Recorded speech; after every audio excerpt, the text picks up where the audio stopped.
Let's make sure all the lives are good.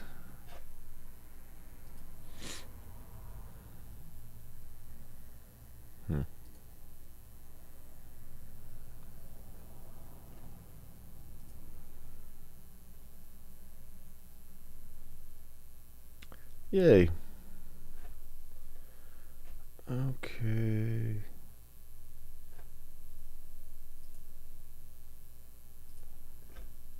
Good morning. Welcome. Let me make a post here. Zoom.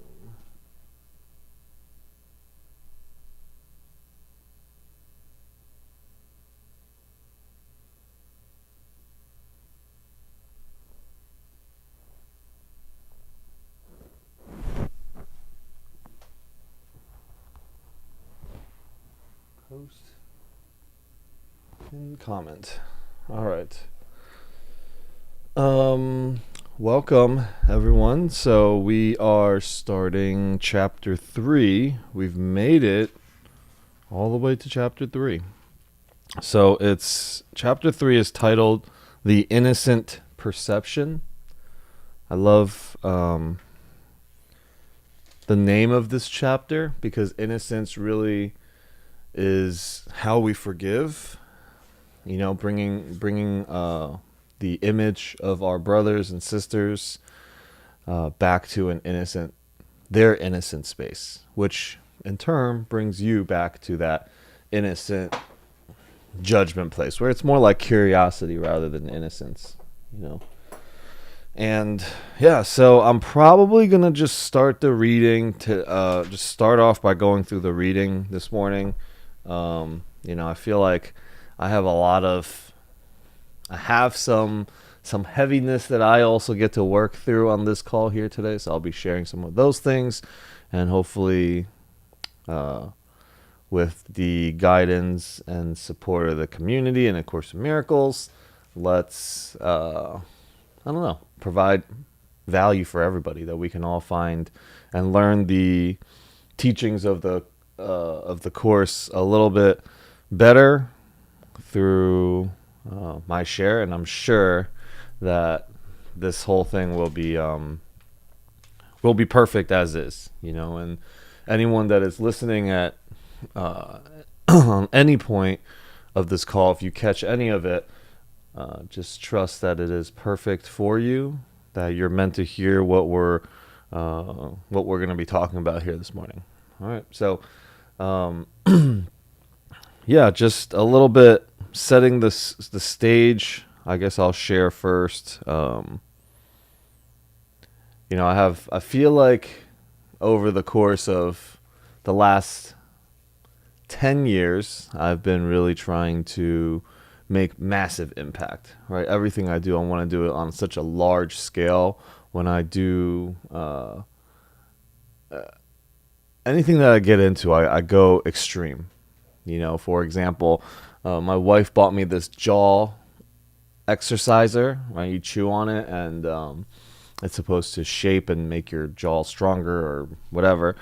Anyways, we've seen those commercials and ads on Facebook and Instagram, and we all wanted to buy those, but she actually did, and so I got it. And of course, me being me, I go and chew it like 500 times in one day, actually in like one sitting, and you're really only supposed to do like 30 a day, 30 like bites, or and of course I get this massive headache, and I get sick from doing it. My jaw is all messed up. I never had soreness in my jaw in that way before. So the way I do that is also how I do a lot of other things in life, which is just kind of being 110% all in, or going to the extreme. So naturally, in this last couple of weeks, just feeling extra overwhelmed a little bit, challenging myself a little more of like, should I be doing all of this? Do I need to be making an impact at the level that I want to be making? There's really nothing wrong with the world, right? So, as I'm talking about it right now, I feel like every week I say the world does not need to change. Your perception of the world needs to change. Yet I'm over here doing the do in the 3D world like we need to change something in the world. So there's a little bit of conflict inside myself right now of, do I need to be doing things at the scale? Is it an ego thing or what is it, right? So there's a little bit of being in discovery with that for me these past couple of weeks. Now, addition to that, I have, here I go putting myself in a situation where, our real estate deal, we've put a lot of money down and it may or may not go through.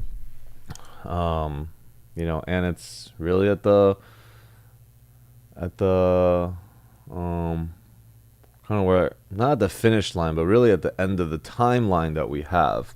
So it's a little bit challenging, a little bit stressful, and I'm thinking, well, I've asked some partners to put some money in. They know that it's at risk, and it will, if it doesn't go through, there will probably be 100,000 plus that is lost, and about 45 of that is mine right now. And also this morning and every night, I'm just thinking, okay, if it doesn't go through, I want to be the type of operator and the type of investor, leader, that I'm going to eat the cost. I'm going to eat it for the rest of the group. I feel heavy responsibility for it. So, if that's the case, then that's the case. I think for me, I want to get clear on that today. Right? I want to get clear on that from this call. And I hope that through my search and my journey to clarity, that you guys also find it in wherever you have questions and doubts and uncertainty in your life. All right, so as we go through the teachings today, my goal is to find clarity in that. And then, just a couple things that I've put myself into that just feels a little bit overwhelming. Right? So that's my experience this morning. It's not how I'm always experiencing, but this morning that is what I'm experiencing. So probably perfect timing for whatever we're going to talk about on the course this morning. Oh, also, we have a live event this weekend, which, usually when we do events, I have no problems being able to bring 50, 60 people into a gathering. And I don't know if I lived up to that number. I think there's a couple other conferences going on or whatever the case may be. But, maybe like 20-ish people are coming from my network. So I feel a little bit responsible and I feel a little bit, judgy of myself. Judge Alex is out there, right? So, all right, that was nice to get that out. Thank you guys for listening. So, chapter 3, section 1. Thank you. Chapter 3, section 1. Atonement without sacrifice. Interesting. All right, I'll start the reading. Invitation again for everybody is, don't try to understand. You don't need to understand the course itself. Hold on.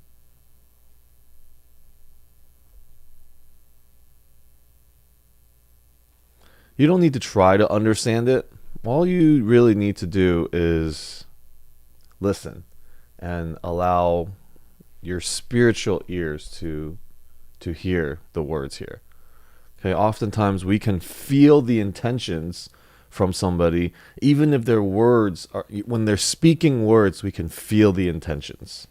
Right? We may not even understand everything that's coming out of their mouth, just like in music, when somebody is singing a song in another language and it could just be so beautiful without understanding the words. So that's kind of my invitation, is to put yourself, to put the needing to understand things and agree or disagree part of your mind aside, so that you might actually be able to hear the teachings of the course here. So something's going on with my live, so give me 1 second. I'm going to redo it here.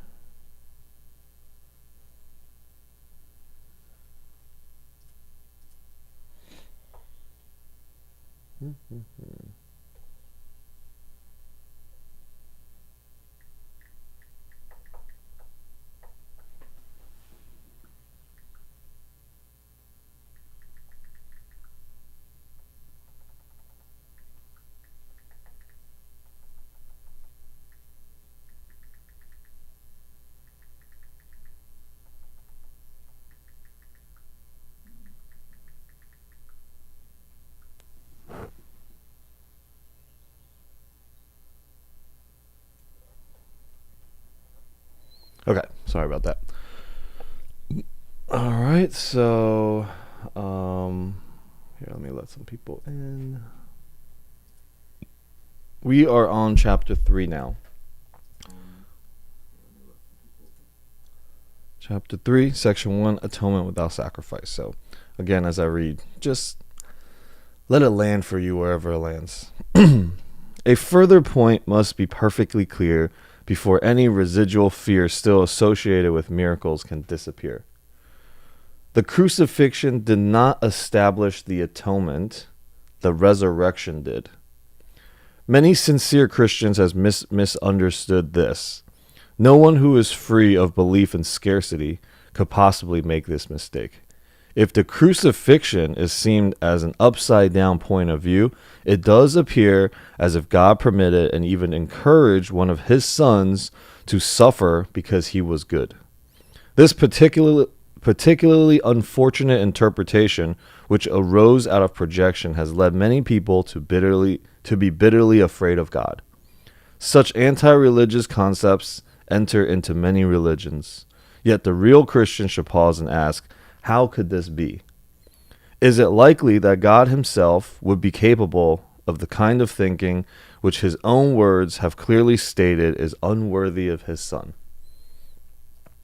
The best defense, as always, is not to attack another's position, but rather to protect the truth. It is unwise to accept any concept if you have to invert a whole frame of reference in order to justify it. This procedure is painful in its minor applications and generally tragic on a wider scale.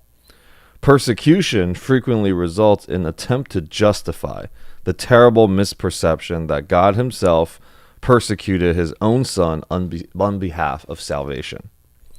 The very words are meaningless. It has been particularly difficult to overcome this because although the error itself is no harder to correct than any other, many have been unwilling to give it up in view of this prominent view as a defense. In milder forms, a parent says, "This hurts me more than it hurts you," and feels exonerated in beating a child. Can you believe our Father really thinks this way? It is so essential that all such thinking be dispelled that we must be sure that nothing of this kind remains in your mind. I was not punished because you were bad. So this is Jesus talking to us, talking to Helen, actually. The whole benign lesson the atonement teaches is lost if it is tainted with this kind of distortion in any form. So atonement really is the undoing of separation, the undoing of errors in our mind. So the Course is pointing to something here, which in the beginning of the Course, I said that, it's hard for people to read the Course, even though it is Christian in languaging. So some people just have resistance like me to it when I first started. And Christians also have a problem reading the Course sometimes too. All right, so that's why my ask is always, let's just be open-minded. We're not picking a position. There is no comparisons. It's not about which one is better, which one is right. It's really about understanding that to find peace in yourself, even in this moment, whatever comes up, the protecting the truth rather than positioning. Right? There's a distinction on that part. So right now the Course is saying basically that the crucifixion did not establish the atonement, the resurrection did. And that the thinking that God would punish one of his sons, or punish his son for like as salvation. That's the thinking that actually has all of us attack and defend and judge. Okay, that we would actually even take positions because we think that if God punishes, that means God must judge, and it gives us a false sense of righteousness when we do it. Right? That we brought God down. So what happens with us and what happens with the ego is we try to level with things. I mean, if you think about anything we've ever done, like you might first look up to somebody, and then when you're around that person enough, you start to even the level. Just like when you meet somebody new, in the beginning, the relationship, like if you meet like a partner, the beginning is like awesome. They call it like the honeymoon stages, because there's so much admiration for each other in the beginning. So much awe and love and all of that. And then the ego starts to level and starts to compare.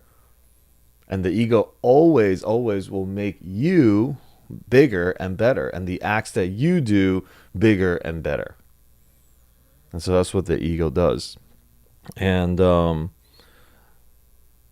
so this whole concept that the crucifixion set the atonement is where we get to shift, because it, in a milder form, right? This is, parents probably say this all the time when they do something. It hurts me more than it hurts you. Right? And there's this kind of letting yourself off the hook for wanting to punish, wanting to judge, wanting to attack.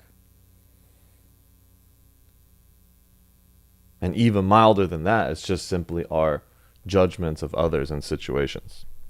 Okay, how vicious our ego actually can be.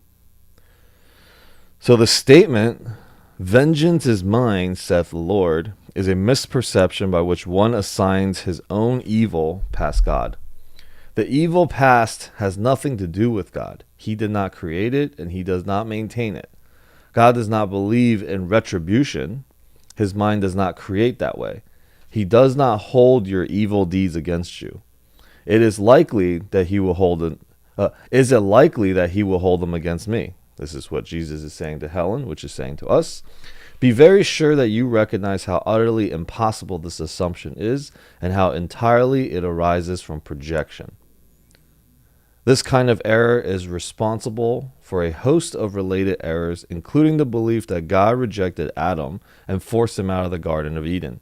It is also why you believe from time to time that I am misdirecting you. I have made effort to use words that are almost impossible to distort, but it is always possible to twist symbols around if you wish. So words are symbols. Symbols can always be twisted around. This is why I said don't get too caught up in words. Try to see the truth behind it, the music behind the note, the music behind the silence, the words beyond the words. So what I was sharing earlier, just kind of getting back to it, is what we do as human beings, as egos, is that with our egos, is we bring God down to us. We level God down to us. What we do, we say, oh, well, this is how we see God. Remember, what we see is because we chose to see it. We made it real in our mind first. That's why we see it. So if we think and we see that God is a harsh God and will judge and punish us ultimately if we did sin or bad deeds, or if we were evil, that, it actually gives us the sense of like, I'm justified in when I attack and when I think something is right or wrong. And really the goal is to bring ourselves up to God and give ourselves over to God, not the other way around. Right? And this is what we do. We're like, we got to think things through. I've been talking to one of my amazing sisters about this conversation. That we overthink it, we overanalyze it. Simply, it's like any one of your conflicts and anything that you're overthinking and you're uncertain about, or or even me feeling overwhelmed about things, it is me overthinking. I spend so much time just thinking, like, in my head. The way back to peace, the Course always calls it, is give it over to God. Don't try to purify it first and then give it to me, God says, right?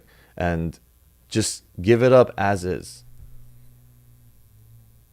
Give it to the Holy Spirit. The Holy Spirit will take it and dissipate it, turn it into a lesson, turn it into a miracle immediately, if you're willing to give it over as is, not try to figure it out yourself first. All right, so what are some of the things that we get stressed over? Money, relationships, career, reputation. All right, these are all things that we get stressed over. Time. Do we have enough time? How much time do we have left? And so we stress over all these things. But the reason we stress is because we put so much thinking on it. Rather, can we just give it all over and just say, God, you got this. I'm simply a vehicle of love, right? Let me just be the conduit for whatever you want to have happen. So the Course, and last week we talked about this, is when we lose our peace, we have deviated our will with the will of God's. And in order for us to return back to peace and love is to return our mind back to recognizing that our will is God's will. So giving it up to God. So this chapter is really, this section is really going to talk about sacrifice. Right? So sacrifice is a notion totally unknown to God. It arises solely from fear, and frightened people can be vicious. Sacrificing in any way is a violation of my injunction that you should be merciful, even as your Father in heaven is merciful. It has been hard for many Christians to realize that this applies to themselves. Good teachers never terrorize their students. To terrorize is to attack, and this results in rejection of what the teacher offers. The result is learning failure.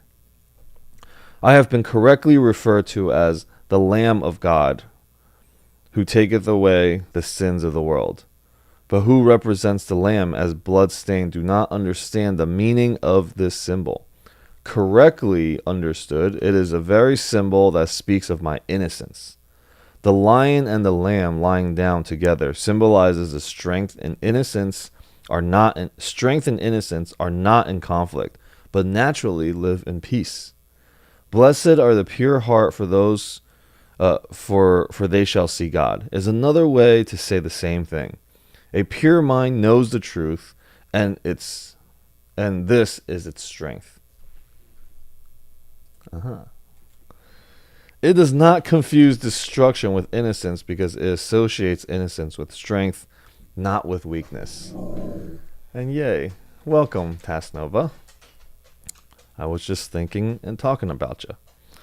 Innocence is incapable of sacrificing anything, because the innocent mind has everything and strives only to protect its wholeness. It cannot project. It can only honor other minds, because honor is the natural greeting of the truly loved to others who are like them. The Lamb taketh away the sins of the world, in the sense that the state of innocence or grace is one in which the meaning of the atonement is perfectly apparent. The atonement is entirely unambiguous. It is perfectly clear because it exists in light. Only the attempt to shroud it in darkness have made it inaccessible to those who do not choose to see. The atonement itself radiates nothing but truth. It therefore epitomizes harmlessness and sheds only blessings. It could not do this if it arose from anything but perfect innocence. Innocence is wisdom,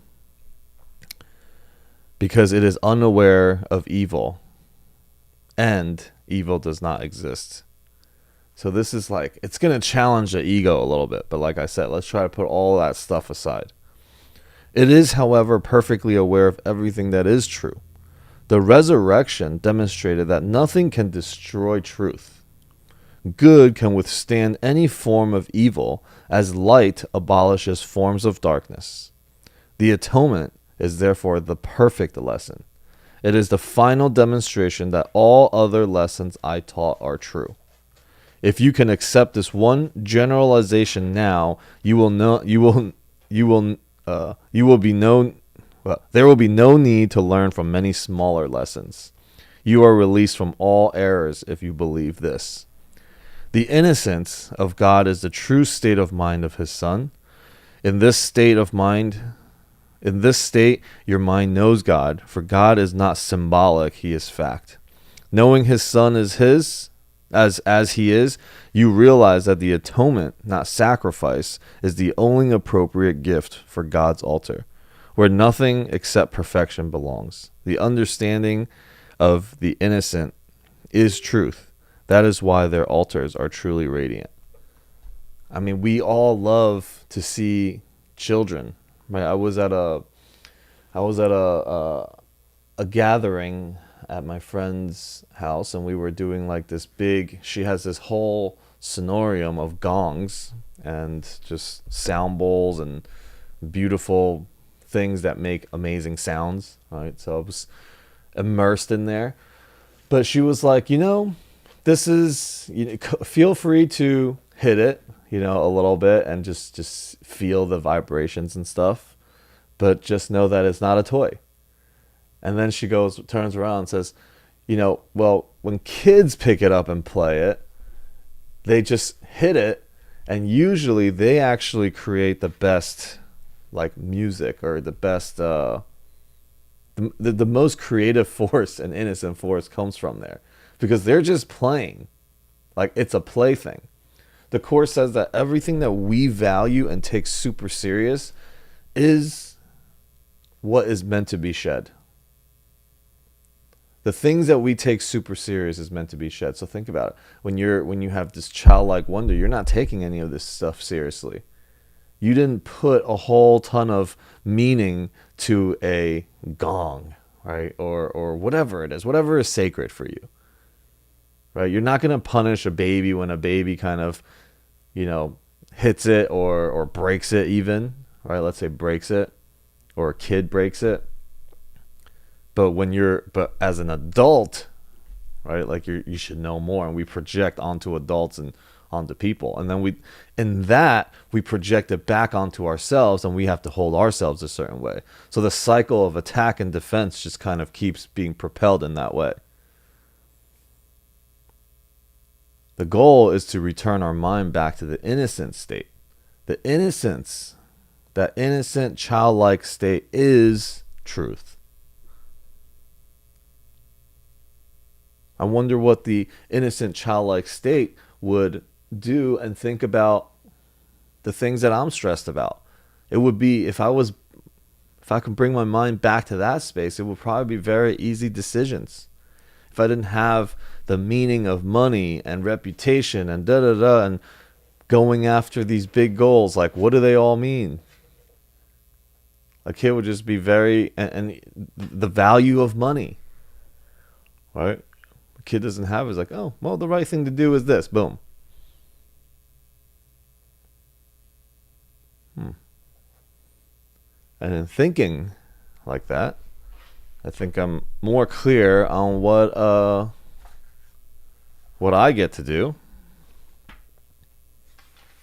with it. So what I'm thinking in this moment is, if money comes to a loss in that way, I think I will cover it. So other general partners on this call, or if you're listening, if you're hearing, rest at ease.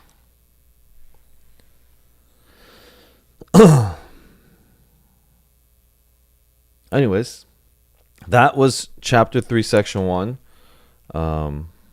This the course in the beginning of the chapters always drops like heavy bombs.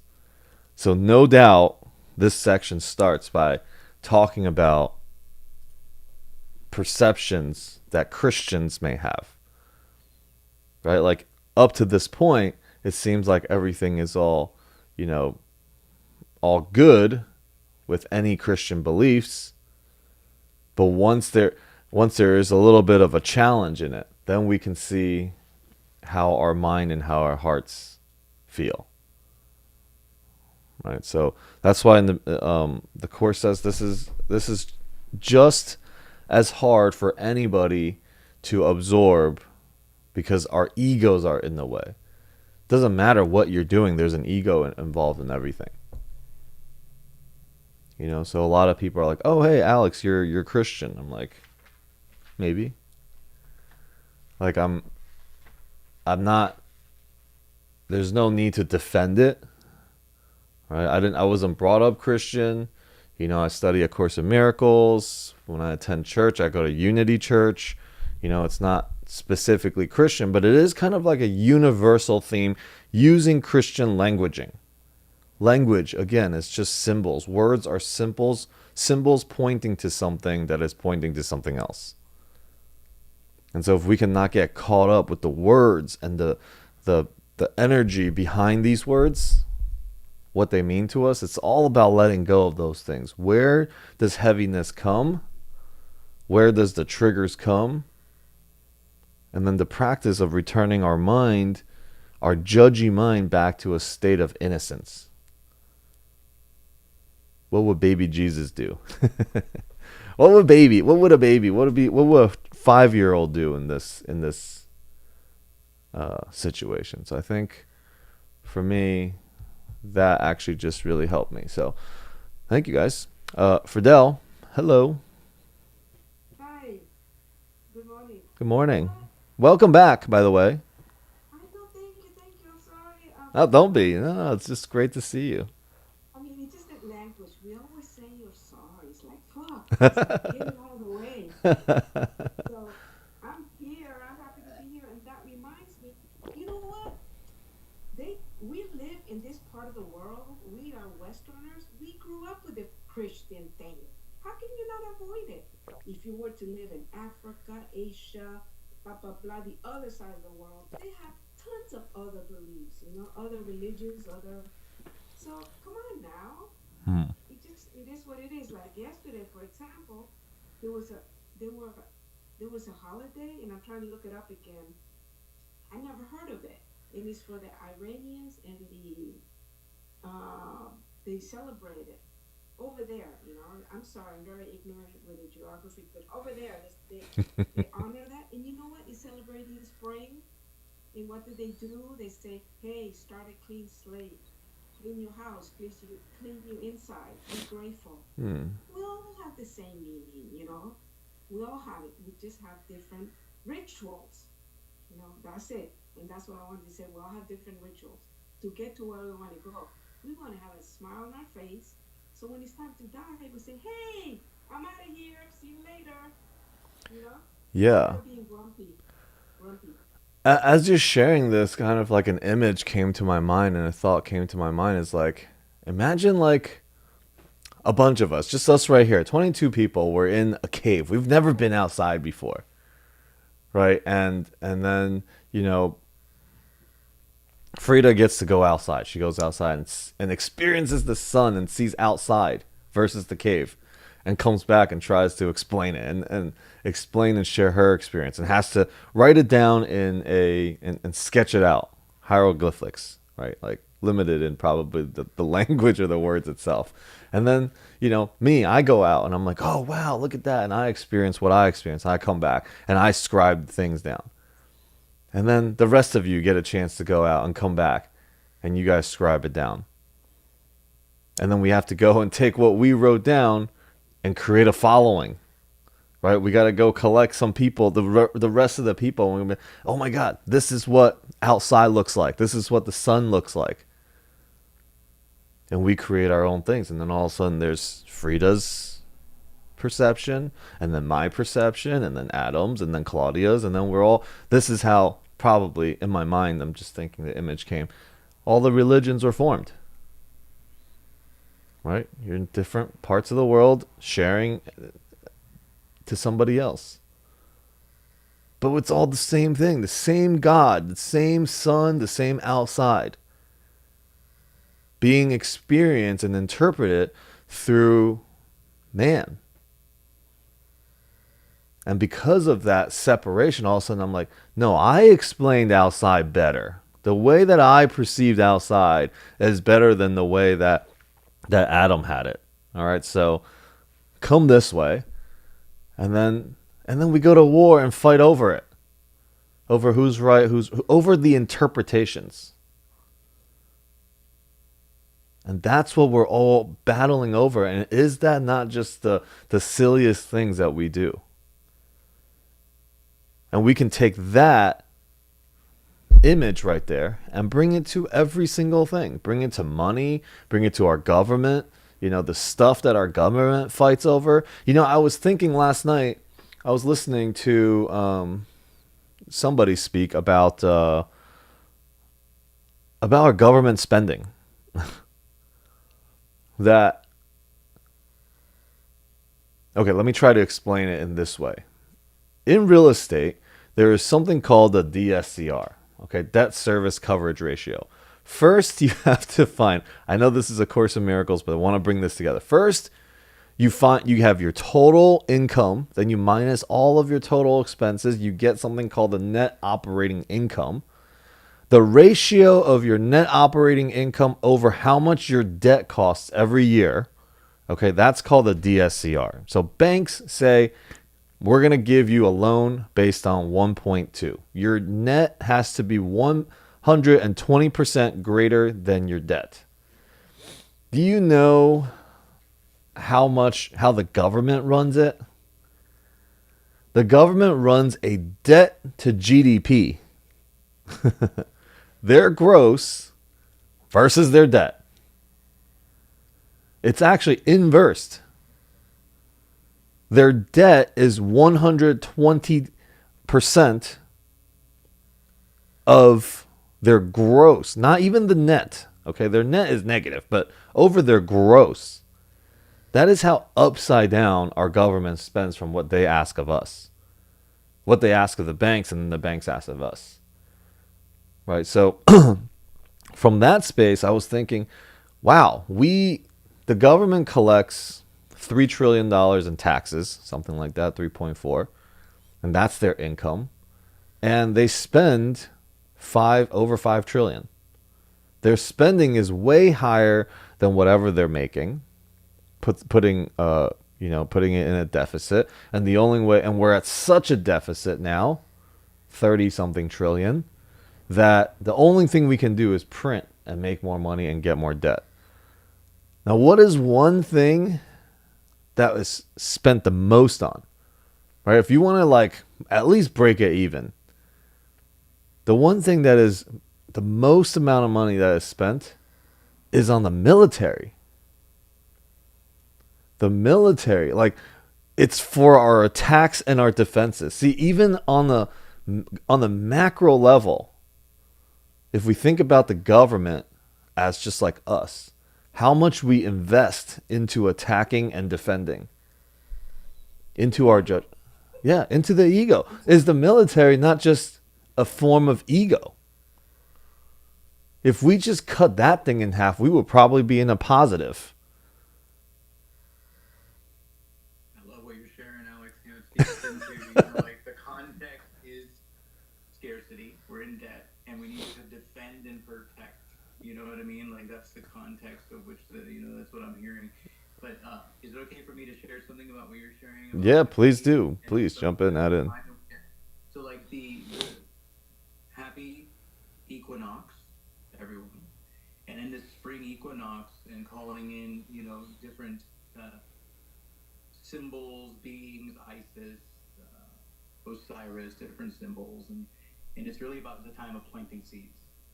And so, what is the seed that we want to plant in these current stressful times? Is it like destruction of the old and the growing of the new, the springtime, the new growth? So it's like taking time to really like be with that, especially with what you shared in the beginning of the other call. And it's something that Claudia and I tuned into last night. But then also with the cave analogy, what was interesting to me with that, with your sharing, is we're trying to explain things from the languaging that we already have. So I'm trying to explain sun when there is no word for sun. All there is a word for cave and fire and pee and poop and whatever. You know what I mean? And like whatever that That's is. right. So it's like the languaging that we're carrying forth from the context of the past and trying to explain these new things that don't have words for them. We're drawing from the past and all of this thing, which is a conundrum in and of itself, right? So now thinking about that with the terms of the government system that you shared, and not to get political, but we're like trying to create new reality, but coming from scarcity and defense and war and ego construct, and trying to explain a new, like you're saying, enroll people into your event that you shared at the beginning, and like trying to explain what that can be, but it's being created in the present moment, and trying to do our best into like marketing this thing using languaging that people can already relate to, and there's already these projections of what that is, and going back to like some of the early lessons of the course, like this is not a table. I don't understand these things that I'm looking at is really breaking down the beliefs and the constructs about enough people focus and agree to this being a table, it becomes table energetically. And then there's a quantum level to that as well. So like the new languaging and being able to speak in the context of the languaging. I had a call with a brother this morning, like, what context am I operating from? Innocence, love, childlike wonder, but like love. Am I operating from love? Or am I operating from judgment and scarcity and fear? And then how do my words, the energy behind the words, get shared? So all that was coming around with the, with like me walking out of a cave. I'm in awe. How do I capture awe into a symbol on a Using cave? fire and poop. Exactly. Try to explain God using fire and poop. That's it. That's the only languaging we have. Oh God, that's great. How do I explain this other than to experientially have the experience? And I think that's what it is, Claudia's over there crying in her emoji. Yeah. So yeah, thank you for that analogy. Is really great, and the awareness around the operating system of governmental systems and what have you, and why walking into a courtroom there's a judge, to say no, this is the rule that we agreed to based on what? Based on 100 years, 200 years of history. What about now moving forward? You know what I mean? So Yeah. thank you, bro. Yeah.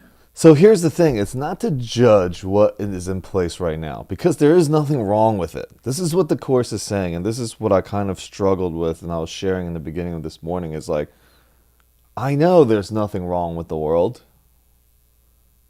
My perception about it gets to change. Right? There's nothing about the way there's nothing wrong with the way somebody is trying to explain God with the word, with only the limited languaging of fire and poop. Right? There's nothing wrong with it. Only my perception about it gets to change. And I'm out here trying to make massive difference. Like, to do what? What am I trying to change? Right? Make a change in the world. So I've been having some challenges with that in the just past couple weeks. Probably also adding to that is because of my overwhelm of a bunch of different projects. And then I've also decided to commit to a whole ton of traveling in the middle of all these projects. So everything is possible, and everything is possible to be able to be done in a very harmonious, peaceful way. I get to bring my mind to that place. And knowing that all of this is perfect. And in the trainings, and I talk about the trainings a lot, is your freedom lies in choosing your choice. Like, we've chose a lot of things. Like, the way our life is set up, we chose it. The freedom of your mind is to choose what you've chosen.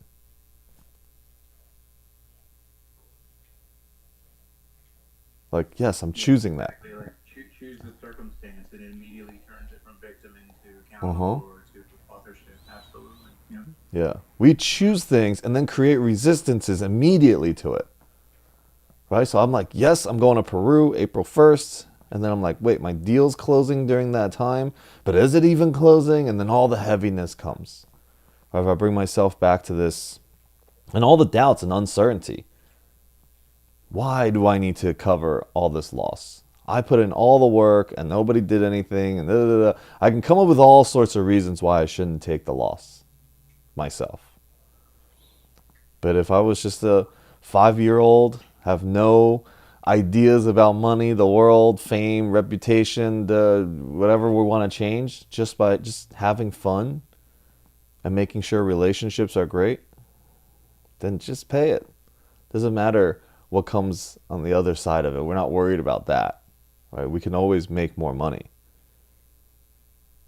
But how I respond, okay? So also, I want to bring up another thing real quick for Dell, just while it's on my mind, is I didn't respond in a peaceful way when somebody came at me about something this week. You know, close person to me. And I went immediately to attack, and I went immediately into, don't worry about it. Give you the money, and we call ways. Don't ever come to me about business stuff again. This is a partner that we've built for a while. You know, we've built a lot of trust. And I think when people get closer, it hurts more. Right? Those things come up more. So obviously, immediately I knew this was an ego thing, and I did not respond in a loving way. And I went right back to, you know, sorry about the way I responded. You know, first you got to forgive yourself. I see this thing. I pulled this card I pulled this morning. It says, all forgiveness is a gift to yourself. First, I got to forgive. Like, oh my God, I just did something. You know, then you respond. Then you respond from that place. You know, people often say, well, we did this and there's no salvaging this relationship now. We've gone too far down the road. There is never too far down the road. Only because you're unwilling to forgive and let go of something. Right? So I just swallowed my pride, my ego, and went right into like first acknowledging that and taking responsibility for my reactions. I think that's one of the most powerful parts, and I was talking to a dear sister this week about that. The way when we show up to somebody, oftentimes the ego wants to say, well, if you just didn't do this, then I wouldn't have responded that way. It goes right into the attack again. Because we're so, just like the government, so invested in the military, so invested in attack and defense. But if we were to say and just show up with love and trust and say, look, I take full responsibility for the way I responded. There's no excuses for that. You know, I can say all the excuses in the world and it doesn't justify being cruel. So, anyways, that is just something that was on my mind, so I wanted to share that as I continue to make peace with all the things that I'm challenged with this week. And it just seems a little overwhelming. But like I share for everybody, the conflict and the holding on and the challenges and all of these thoughts is my unwillingness to align my mind and my will to the will of God. Right? I'm trying to figure it out myself. It's so simple. Just give this whole thing over. Why am I holding on to it? That's the funny part of it, right? And we got to make it comical in order to even lighten it and be able to move in the direction. So I laugh at myself, then I stress, then I laugh at myself again, then I stress. So, anyways, Fidel, go ahead. I always come to this banging on my head situation. How do we stop? And you tried to explain it to me last time, and I still gonna come back to it. World hunger, starvation. I mean, how can you be so happy knowing that these people are so, I don't know, they live under totally unsanitation, totally just bad situation. In the meantime, the big people, Bezos, whatever, the Elon Musk, bunch of people that are making money, they don't get taxed because the system, they don't have a system. They know how to play the system. The system is telling, yeah, you don't have to pay tax because you have assets or something like that. I don't understand. They don't pay taxes, and they're joking about it. We don't pay taxes. Yeah. So we need to change that because this other person just talked. It's like we have this. We all know we got these antiquated laws that need to change. They need to be updated to the year 2024. So here is.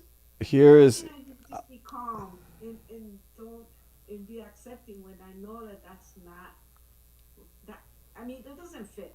Okay, let me try to reframe this, right? Because it's always about framing. We have this idea that if somebody's living in a warring country or in poverty, that they are less off than we are.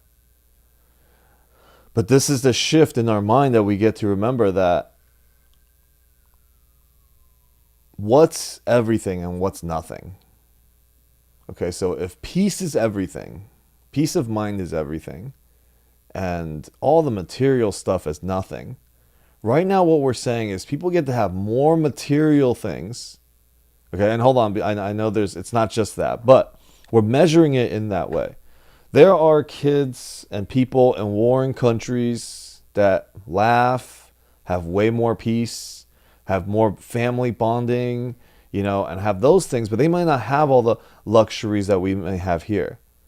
But does that mean if we measure it just in peace itself, peace is everything. Not about the money, not about taxes, not about house, cars, whatever, all the stuff. But a level of happiness and peace. Would you trade everything for nothing if we measured it only in peace? Not about the condition in which they're living their life, because they may have great peace. And then somebody here, let's say Bezos may have really no peace and just live under so much stress every single day. Image, yes, looks like they do more. They fly jets and they do whatever they want. But do those things bring any sort of happiness and peace? No, it doesn't. Not lasting, at least. And then the people that come up in those spaces, in those impoverished, warring countries, the kids still know how to play. The kids still know how to laugh. Right? And they might cherish their life in every moment way more than somebody, let's say, in this country. That's why you have people that have everything.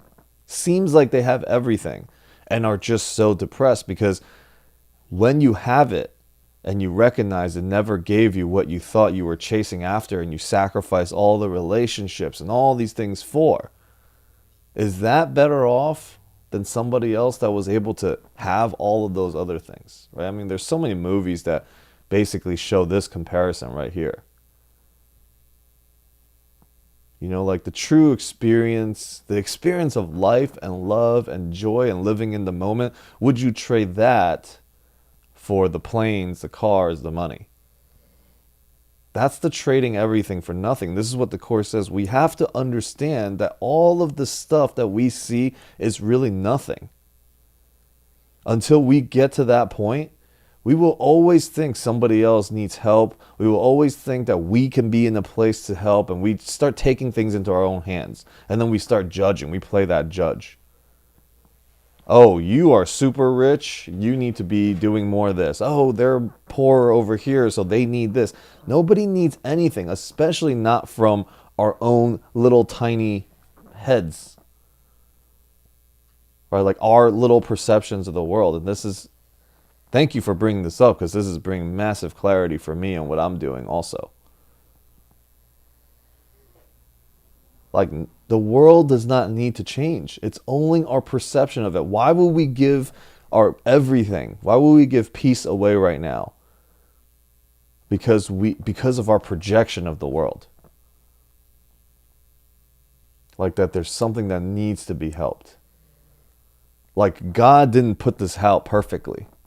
That's what we're saying. We're literally saying God did not lay this out perfectly, and that's why I need to do something about it. And that's the beginning of us diverting off the path. That things are not perfect as is. Maybe in time, like, because our minds live in space and time. It is confined in space and time. When God isn't confined in space and time, and he lives in eternity, or she lives in eternity, this is perfect as it gets. Do we lose? So let's go a little bit further. If we want to tap into this compassionate state for our brothers and sisters out in the world, yeah, can we give them more of things they experience? Yeah, might be good. Maybe not. I don't know. But let's go further. Let's go to animals. Let's go to insects. Right? Like, do we lose an ounce of peace when a whole species of some animal gets killed, goes extinct? We lose zero peace about that. What about a species of bees? So we lose no peace over that. This is the judgment. This is the hierarchy. We say, well, humans are here, animals are here, insects are here. This is the order in which we place that importance in our mind.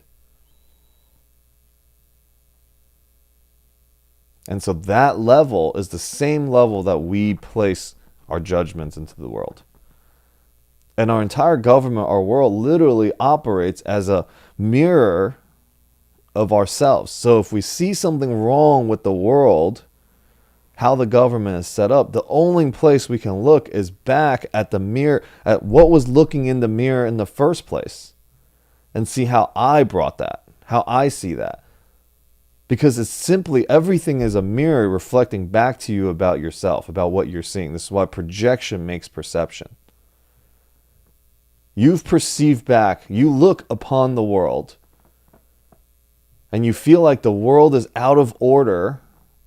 So what you perceive, you're experiencing and you're feeling the emotions of it.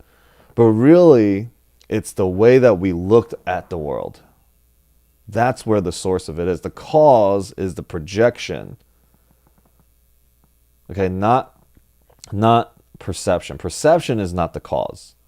What we view of the world, what we view of things that are happening around us, and the scenarios, the investments, the relationships with brothers and fathers and mothers and everything, we look onto that.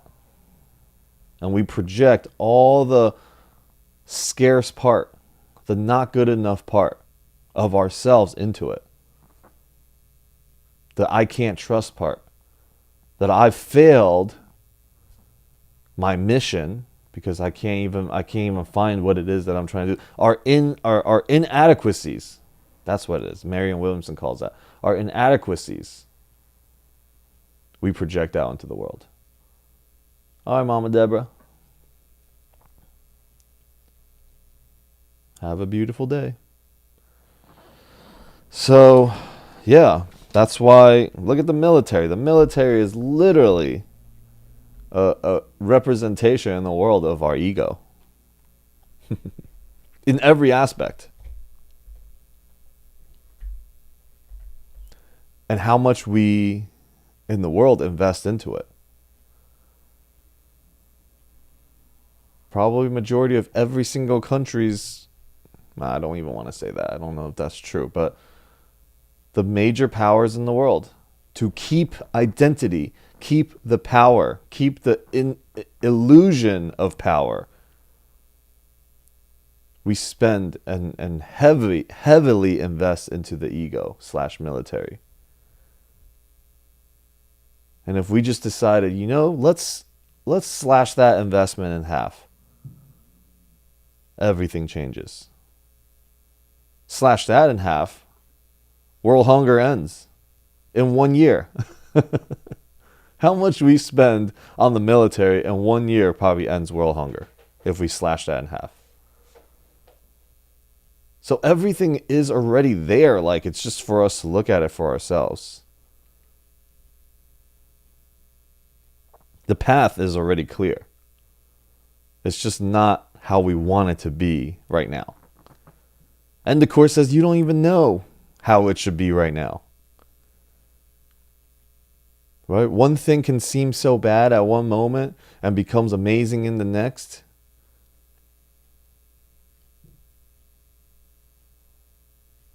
Certainly for all of us, there's probably times in our life where we're like, this is the worst thing ever. And then later on recognizing, wow, that lesson was so amazing. It's changed my life. And it helped me get into the relationship or the business or whatever I'm in right now. I'm so grateful for that. At one point, it was terrible. I wouldn't wish it upon anybody. Now maybe everybody should go through it.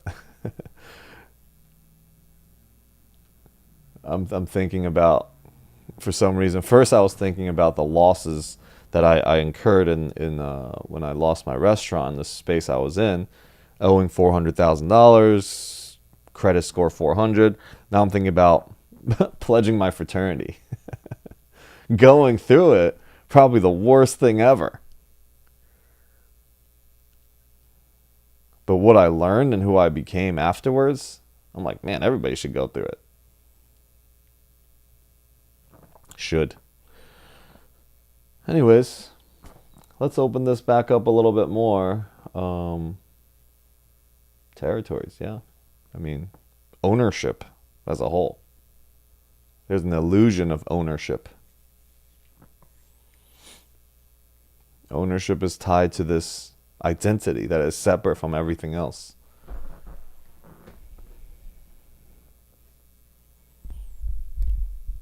Yeah, and the world reflects like what we think about separation. Right? I mean, I shared earlier that when I reacted poorly, when I reacted a certain way to a partner, when you go into battle, the only result from a battle is separation and the reinforcement of the separation.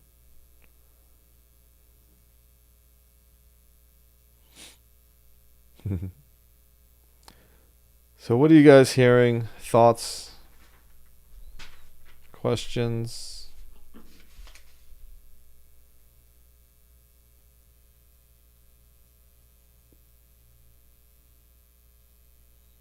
Yeah, Tasnova. In relationships, we more often are playing find the bad guy than protecting truth, than protecting love. It isn't about protecting love. It isn't about protecting truth. It's about finding the bad guy.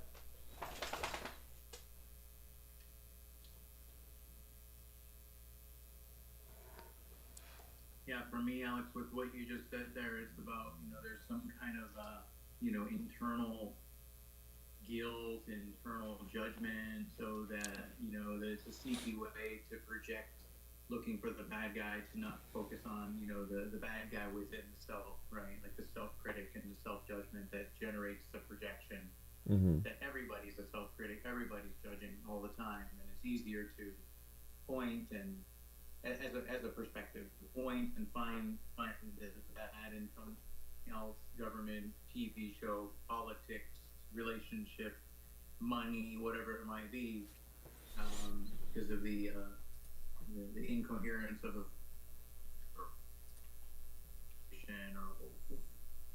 or hood upbringing, whatever it might be.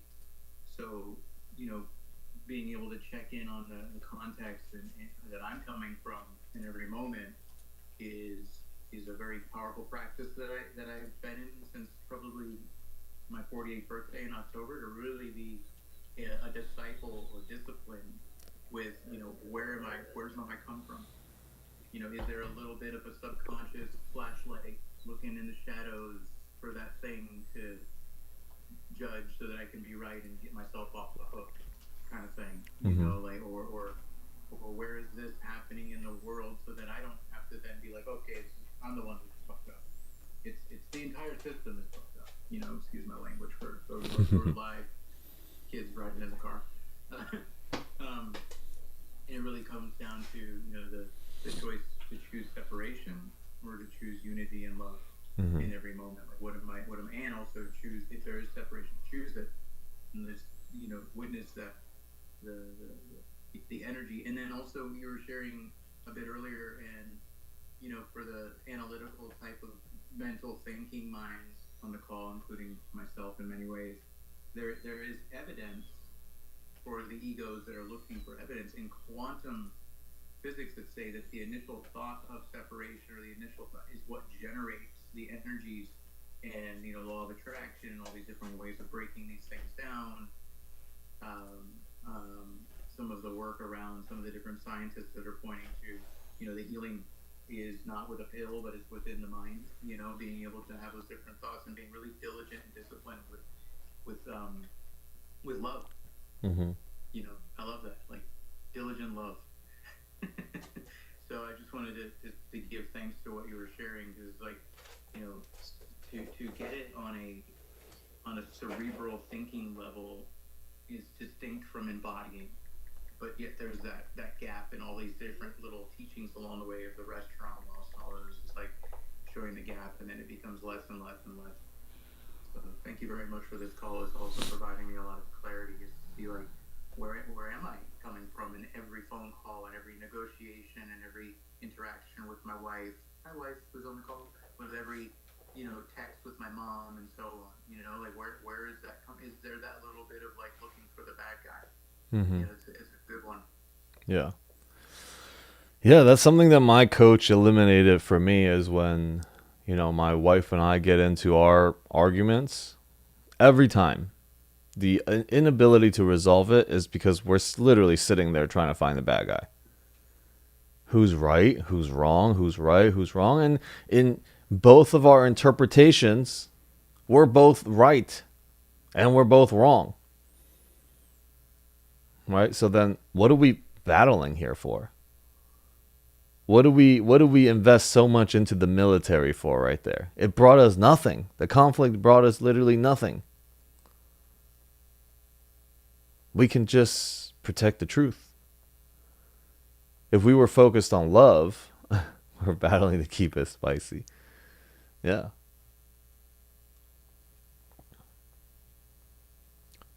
So then if we can have, that sense of humor about the way we battle in our relationships, then can we do that on the world, government, macro level? But that battle looks like people getting killed. Is there a scenario, a possibility in the world that doesn't become taken that seriously? And is it okay? Would you judge? Would you judge yourself? Would you judge others?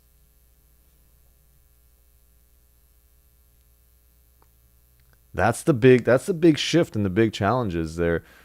We can do it on the easy things, but let's push our minds to forgiveness and adding humor, comedy to things. Because nowadays, back in the day, if you've watched movies from back in the days to now, like, things now everything is so sensitive. Now, yes, on one level, being compassionate and being sensitive and thinking about that is important, but also taking things personal.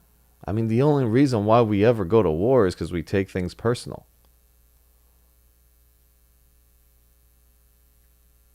Basically, the Course is also saying to us, don't forget to laugh. All the things that you take so seriously. Inheritance, money, loans, wars, poverty. At what level do you start taking it real serious and it's no longer comical anymore? Because the things that you take comical, you can have peace with very easily. But do you want this? It's the same thing if you want to have peace on the larger and the more heavier situations.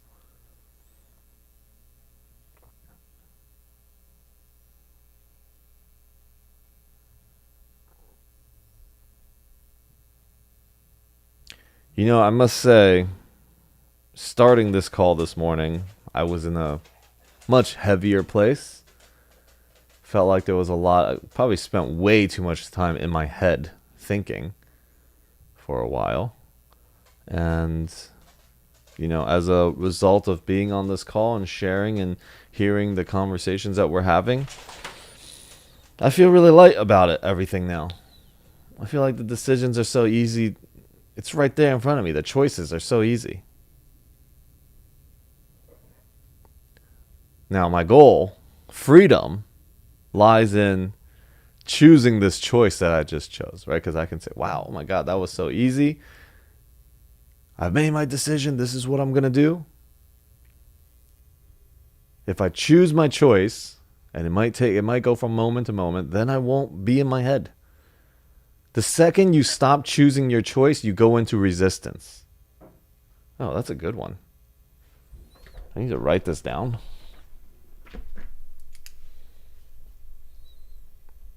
The moment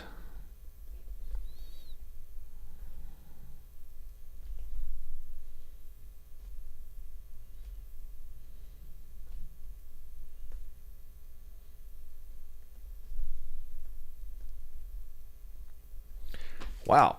Good one, everybody. Good one. Great one. Great one. So great that I forgot what it is that I was even talking about. Anyways, feel lighter, feel better. Excuse me, you want to write that on the chat? The light bulb moment that you Yeah. What was it? Oh my God, what did I just write down? Okay. Thank you. The moment that you stop choosing your choice, you go into resistance. Freedom lies in choosing freedom? Okay, yeah. Freedom lies in... How do you spell lies? Like Lylies? Like lies? Lies. I don't like it. Freedom rests in letting that shit go. Freedom rests in choosing your choice and letting that shit go. The moment you stop choosing your choice and letting shit go, you go into resistance. Okay, something along the lines of that. I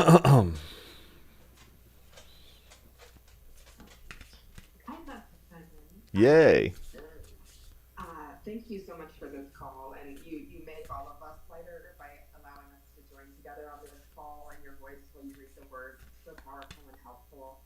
I wanted to chime in on our ability to work with the Holy Spirit. The Holy Spirit is so present in our field right now. It's like it's increased for all of us, and our ability to literally see someone more into their wellness. Sometimes miracles do take time to witness, but the more that we see, even if it's our children, our family, literally calling in, like there's the Tao quote, what is a bad man but a good man's job, what is a good man but a bad man's teacher? The more immediately, I've recently been going through this little, I call it like a glitch with a person, where I'm constantly seeing this girl's not good aspects. The truth is there's many good aspects to see. It's my own woundedness and my own issues that are projecting this potentially someone in concerning moments, but overall there's so many magical moments with this person that for me to project that. And what's interesting is the more that I've called in the Holy Spirit and the Holy Ghost to work with me and transform my consciousness to be more in the spirit realm, the more quickly I've been able to see it from that perspective. So the second I have, let's say if I had a husband or a wife, or that minute of being in the silence and inviting the Holy Spirit into the consciousness, allow me to see that consciousness from the other's perspective. It's amazing how quickly you can see another person's viewpoint, and then immediately you're embraced and loved because there's only that there. So for me, I'm inviting all of us and myself as well to call in the Holy Spirit more, and any minute that it seems that there is a concerning point where we're seeing another person's issues, or we're basically maybe pushing ourselves more or bullying ourselves to think that something more is wrong. There's nothing actually wrong. It's a magical moment where you can call in the Holy Spirit to call in consciousness that allows you to see from so many different angles. I am honored to be on this call, and this call has provided me so much value in these last weeks. And thank you for allowing us to be here, and honored to be part of it. And miracles are happening in every moment. So I'm grateful this call allows me to see those miracles more in every day. So I think I was missing them for a few days before the call. Now I'm catching them all. So thank you for this. Oh, thank you. Thank you so much for being here. I think you've been here like every single call since we met in LA. That's pretty cool. Ever since I shared it with the legendary audio group, you've been like you've always been here. So, and then you shared about how great this was on the call on Monday. So, I feel you're another one of those people that I really feel like is kind of like, oh look, Jay's here too. Yeah, like Jay, which I just feel very supported when you're around. And the way, and you're just your beingness and how you show up. So thank you for being here and actually hearing, right, and receiving what is wanting to come through me, and you're receiving it and you're seeing it, and yeah, thank you for being here. All right, Tasnova, thank you so much.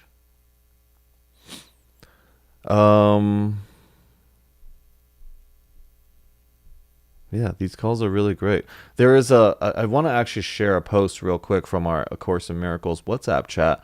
One of our sisters, Jocelyn, she put this mind-blowing post. It's pretty funny. It says, when you realize that you don't actually create abundance is always present. You just create limitations. How profound is that? And you can replace abundance with love, Holy Spirit, light. You don't actually create that. You don't need to go and create all that stuff. You don't have to create forgiveness. You don't have to create all those things. That is already present. What you are actually trying to create, which is not in alignment with God's will, is the limitations about yourself and about people and about humanity in the world. Insane in the membrane.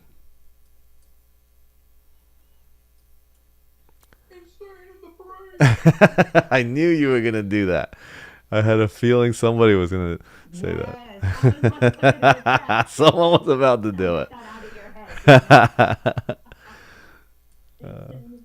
going on mute. Great. Anyways, what a profound post. So I'm actually gonna share that today on my Instagram and our chats. All right. Share the inside joke. What was that about? Come on. What? Insane in the Membrane? It's a song. It's a Cypress Hill song. Oh, okay. Thank you. Insane in the brain. That's a line that comes after it. So I just had a feeling somebody was gonna either type it or say it right after.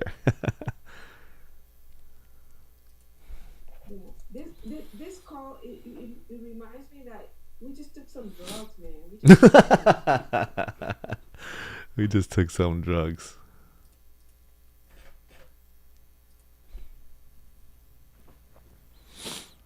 Funny. Yeah, so happy that you just said that. My experience is when we tap in, or when I tap into the quantum field, call it love, call it Holy Spirit, there is a euphoria. The mind is like, there's like almost like a container, and it gets me up into the head space, and I forget about these other parts of my body, my fingers, my toes, my earlobes, my eyebrows, all these things. But then in the present moment, which to me presence and love are synonymous with one another, there's a feeling of euphoria. There's a feeling of like, oh, I took something, and it's really beautiful to hear you share that, whoever just said those words, because there's like a smiling kind of happiness and love and joy that comes into the heart space. Yeah. Yes. Love is like a drug. Divine ecstasy. Okay, I want to just kind of give a preview of what chapter 3 looks like. You know, I feel like, you know, when we hop onto these calls, can we make a commitment? If we can't make a commitment to the entire course, like we can start with one chapter at a time, one section at a time, right? So in chapter 3, it's called the innocent perception. If we can just go through chapter 3 as a whole, like let's make all the calls and contribute to the message that wants to come forth through us reading chapter 3, Wednesday, Sunday, Wednesday, Sunday. We just need to hit that many in a row. How many in a row is 7 in a row. 7 Wednesday, Monday, Wednesday, Monday, moving forward from now. 7 in a row, we finish chapter 3. Can we commit to making that happen? Right? It's an invitation, right? Even if you just chapter 3. Chapter 3 is the innocent perception. It starts with what we shared today, atonement without sacrifice. If you think about this whole chapter, it's literally thinking, can we return back to love and can we return back to peace without the feeling of sacrifice? See, there's an illusion that we have to sacrifice something. We are unwilling to give it all over to God because we think the things that we worked so hard for, the things we worked so hard to build, will have to be given up, will have to be sacrificed. I've worked so hard to be this Alex. And you're saying that if I give it all over to God, there's an idea, there's an illusion that I have to give something up, the rest of all this stuff. You do have to give up the idea, the energy you've given it, the meaning you've given it. And so when you actually give up illusions, you're giving up nothing. And what you're getting in return is everything. So the atonement without sacrifice, this is a very strong introduction to chapter 3. And then it goes into miracles as true perception. Okay, miracles, looking through with the miracle lens, getting our minds being miracle-minded, getting it ready. And then it talks about perception versus knowledge. Now the course is going to give you a distinction of your perception versus knowledge. Illusions versus truth. Ego versus Spirit. Holy Spirit. Right? It's literally dropping that distinction right there in this chapter. Then error and the ego. Okay? The ego as an error, not as a sin to be punished. Right? Then it goes. Then section 5 goes to beyond perception. What is beyond perception? Now that we recognize perception, how it relates to perception and knowledge, right? And then we go into what's beyond that. What's beyond the perception? And then the section after that, 6, is judgment and the authority problem. This is a great section. When we get there, it is going to be great. It really, really challenges you, and it's very eye-opening. Like, our biggest problem is the authority problem.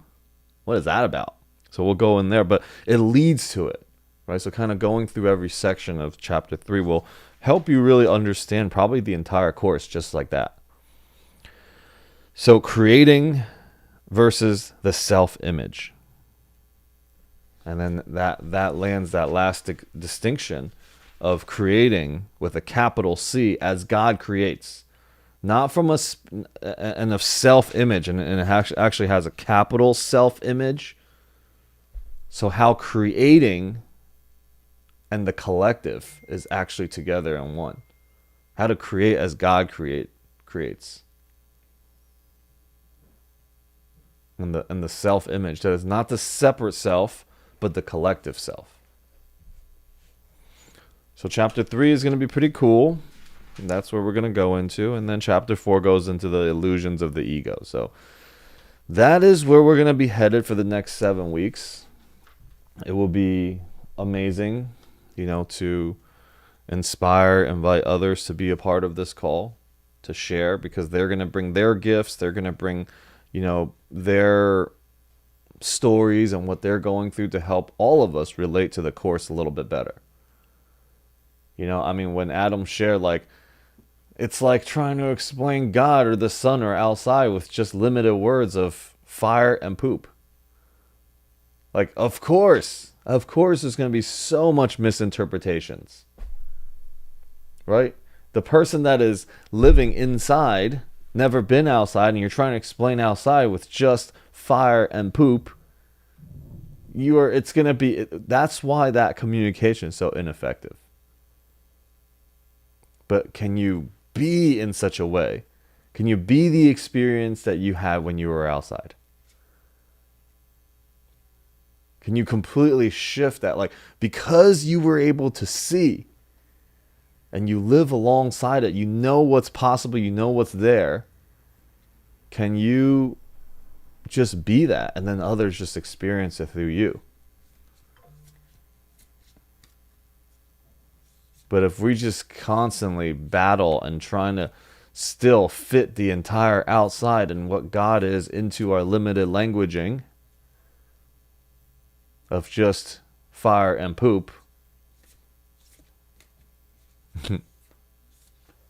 words fall short, even in this moment. Hey Michelle, welcome. Song called Happy Dreamer. Oh, I'll play it. I'll play it after. All right. That's why they said fire and brimstone, but I like that we're creating some humor around that. Oh, you said fire and what? No, but that's the utilization of the words fire and brimstone were used in the biblical terms, And now we use fire. Ooh, it's going to be a nice little humor. What am I trying to explain here in my rudimentary language? Yeah. Okay. Pulling a card for all of us here. And then we're going to conclude this.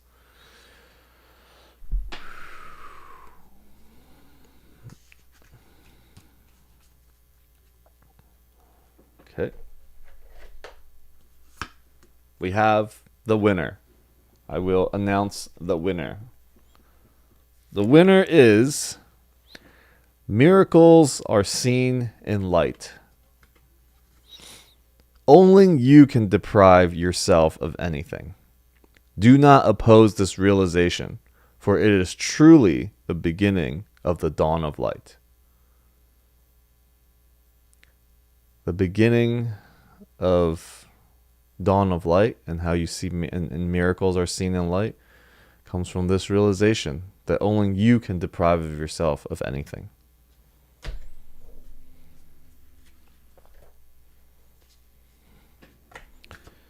Alrighty. That's it. That's all, folks. If you are not in the ACIM Chater, just send the invite link out right now so you can join if you want to.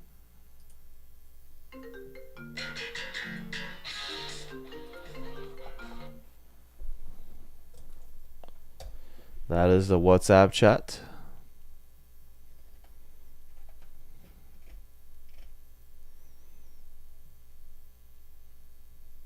And I put a if you guys can try it out next week, or maybe even try it out now, if you guys use that link, zoomwithlove.org. I don't know if that works or not. Some people said It did. It did. Okay. I signed in today with that.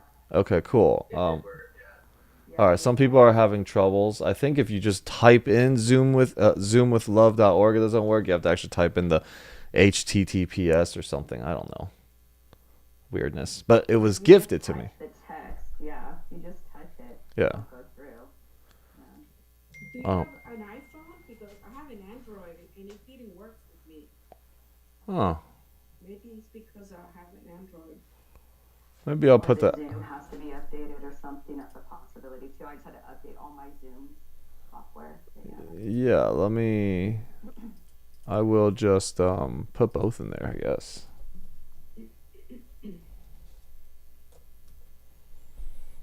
Okay. Well, Feel free to introduce yourself if you're just hopping in there. First click didn't work, second time it did. I have an Android. Huh. Maybe we'll just leave the link as is in there. Probably shouldn't have sent it out without a test run in the mass text message. But okay. All right. Any last thoughts?